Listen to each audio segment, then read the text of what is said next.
Bom dia, gente. Tudo bem com vocês? Pessoal, nessa semana nós vamos fazer uma revisão do capítulo 8, que é sobre fluxo de energia e os ciclos biogeoquímicos, onde a gente vai rever os principais pontos que serão necessários para que vocês façam a avaliação na semana que vem. Então, eu vou começar com a correção das nossas atividades, que já vai, né, dando um norte aí para a gente relembrando o que foi que nós estudamos durante esse mês, para que vocês possam estar preparados para a avaliação.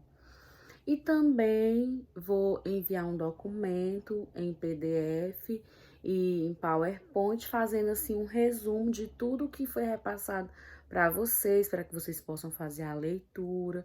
Vou mandar também uma atividadezinha, vou postar uma atividadezinha para vocês treinarem.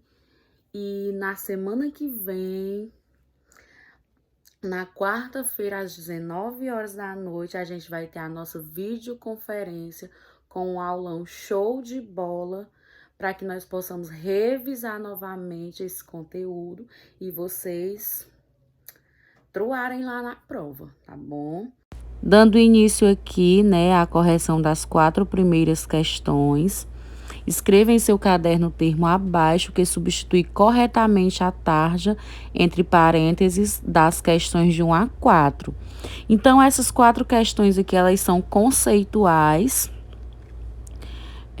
Apenas para você completar aí conceitual, que são consumidores, decompositores, níveis tróficos e produtores. Primeira questão.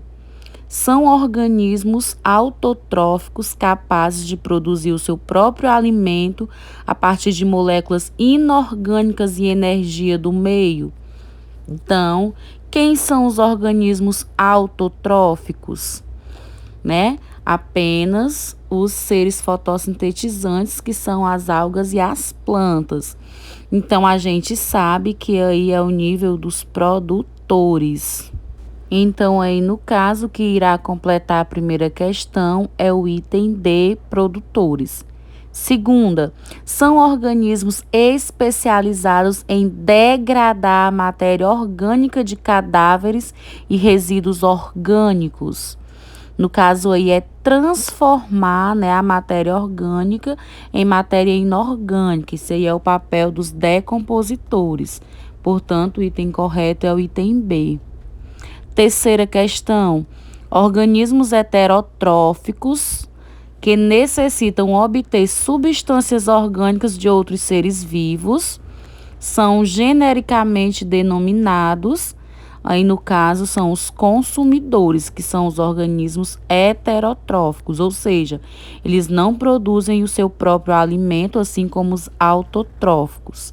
Eles necessitam, né, de substâncias orgânicas que são provenientes de outros seres vivos. E a quarta questão, né, só restou aí para a gente o item C, que são os níveis tróficos. A quarta questão é para a gente conceituar o que são os níveis tróficos. Então, níveis tróficos são os diferentes papéis desempenhados por seres autotróficos e heterotróficos em uma cadeia alimentar. Então, o item correto aí é o item C, certo, pessoal? Agora vamos para a próxima. Continuando aqui ainda as questões conceituais, agora a gente vai responder as questões de 5 a 8. Né? Nós temos aí o item A, biomassa, o item B, cadeia alimentar, o item C, pirâmide ecológica e o item D, teia alimentar.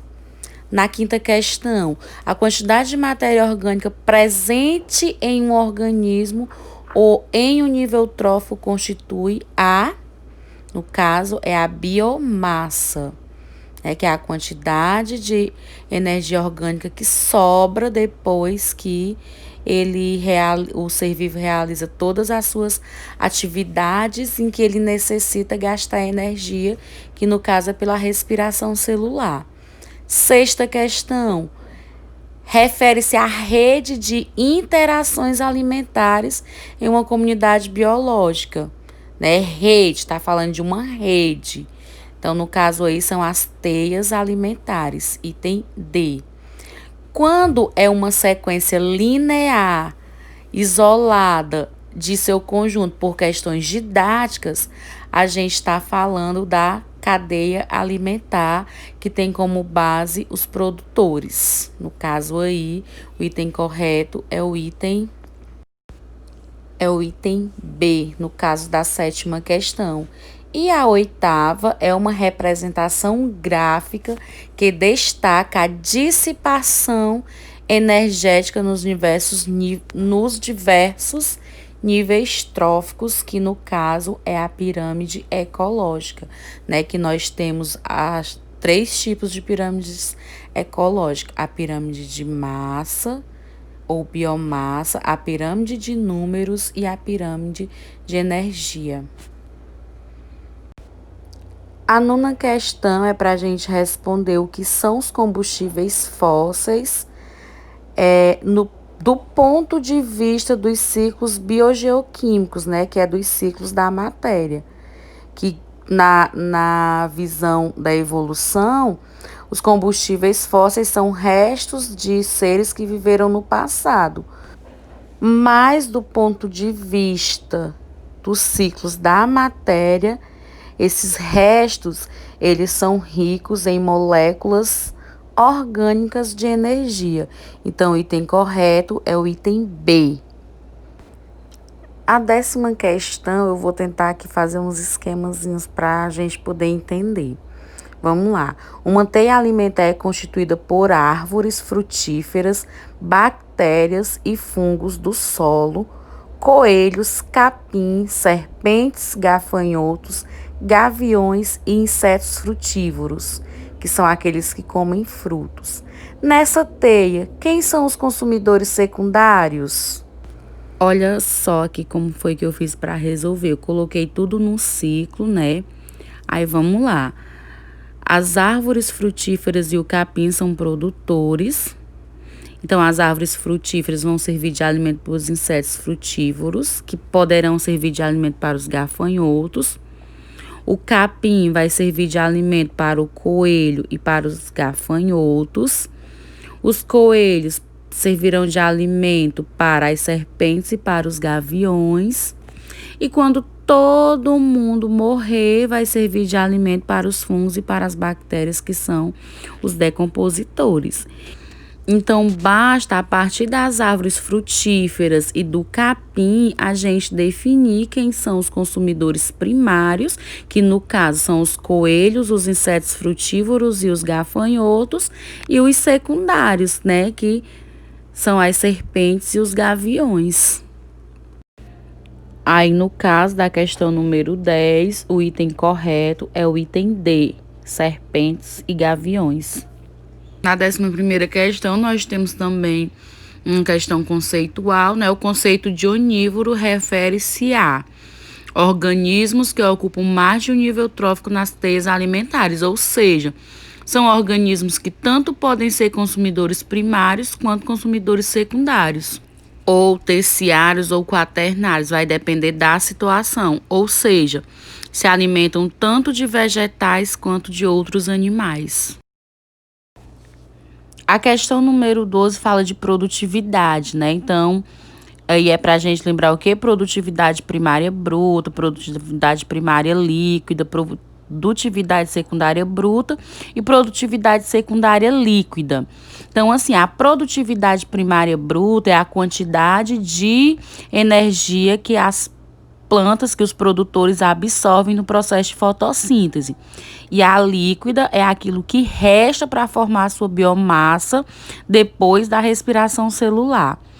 A secundária bruta é a quantidade absorvida pelos consumidores ao se alimentarem. E a líquida é o que resta após a respiração celular. Então, ele quer saber aí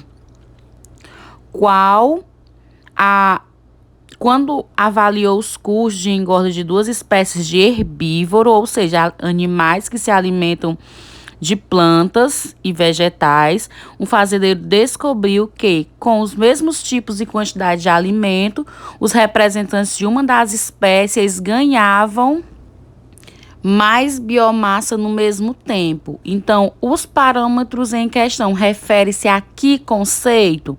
Ou seja, a formação da biomassa se dá com a quantidade de energia que sobra após o ser vivo ter feito o seu processo de respiração celular. Então, aí no caso, o item correto é o item D, produtividade secundária líquida, porque nós já estamos falando de formação de biomassa, que é o que sobrou para formar a biomassa desse ser vivo. Na 13ª questão, nós temos o seguinte: imaginemos a título de exercício que uma classe especial de consumidor, os decompositores, deixasse de atuar na natureza. Qual seria uma consequência plausível desse evento imaginário? Então, como vocês sabem, os decompositores eles são essenciais para o processo dos ciclos biogeoquímicos, né? Porque eles transformam, né, a circulação de elementos químicos constituintes das moléculas orgânicas dos organismos que já morreram, eles vão retornar à natureza pela ação dos decompositores. Então, se eles deixassem de existir, o que era que ia acontecer? Ao longo prazo, os elementos químicos essenciais à vida de todos os seres vivos deixariam de estar disponíveis. No caso, o item correto é o item C. E é isso, meus amores. Boa revisão, tá? Beijos.